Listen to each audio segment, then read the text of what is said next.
যে সরকারি আসতেছে শিক্ষার ব্যবস্থাটাকে এমন খারাপ করতেছে, এটা একেবারে অন্যায়। তো সরকারি ডিসিশন, তো সরকার যেটা ভালো মনে করে সেটাই ভালো।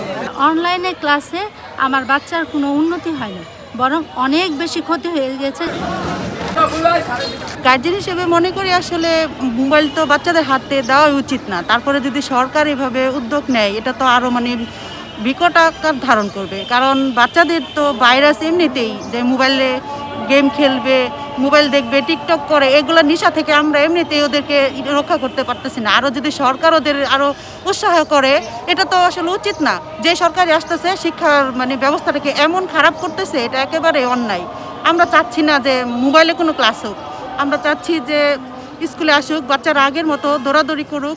ওদের আমরা সবাই ফ্ল্যাট বাসায় বেশিরভাগই মানুষ থাকতেছে, তাহলে তো ওদের তো একটা স্বাস্থ্যেরও বিষয় আছে। আসলে দেশের পরিস্থিতি অনুযায়ী আমরা 4 দিন ক্লাস হোক, কিন্তু আর 3 দিন যদি বন্ধ থাকে বন্ধ থাক, তারপরেও যেন অনলাইনে ক্লাস না হয়। কারণ আমরা করোনার সময় যেটা দেখেছি সেটা হচ্ছে অনলাইনে আমরা করোনার সময় বাচ্চাদের হাতে মোবাইল তুলে দিতে বাধ্য হয়েছি গার্ডিয়ান হিসাবে।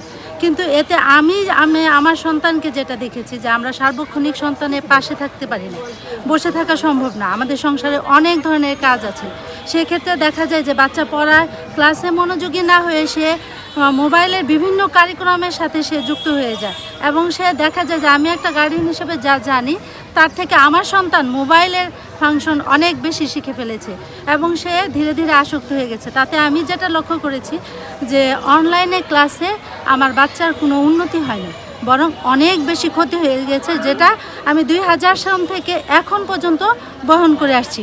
অনলাইনে ক্লাসটা হলে কি হয়, বাচ্চারা তো এমনিতেই পড়াশোনা করতে চাচ্ছে না। আর অনলাইনে ক্লাস করলে তো আসলে বাচ্চারা আপনার এই ফাঁকিবাজি করবে এবং অনলাইনে ক্লাসটা সঠিকভাবে করবে না। ওই মোবাইল নিয়ে বসে থাকবে অনলাইন ক্লাস করার উদ্দেশ্যে। তারা হয়তো আপনার অনলাইনের ক্লাস না করে হয়তো ফেসবুক, ইউটিউব, ইনস্টাগ্রাম এগুলা দেখবে। তার থেকে আমার মনে হয় সরাসরি জেনারেল ক্লাসটা করলেই ভালো হয়। পরিস্থিতি বুঝে আমাদের চলতে হবে, যেহেতু আমাদের জ্বালানি সংকট। সেক্ষেত্রে 3 দিন আমরা অনলাইনে নিতেই পারি, আর 3 দিন আমরা সরাসরি ক্লাস নিতেই পারি। এটা সরকারি ডিসিশন, তো সরকার যেটা ভালো মনে করে সেটাই ভালো। ছোট ছোট বাচ্চারা কিন্তু অনলাইনের প্রতি এমনি সারাদিন মোবাইল নিয়ে সারাদিন বসে থাকে বা মোবাইল নিয়ে খেলাধুলা করে, কিন্তু দেখা গেছে যে তখন যদি মোবাইলটা আরও বেশি ইউজ হয়ে যায় তখন এটার প্রতি অ্যাক্টিভটা বেশি হয়ে যায়।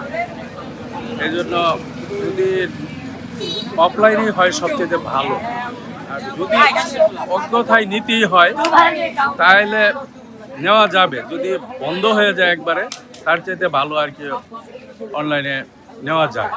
মোবাইল দেখলে তারা পড়াশোনা করতে চায় না, বাবা মার কথাও ভালো মতো শুনতে চায় না। এখন আমরা যতদূর সম্ভব মোবাইল থেকে বিরত থাকি।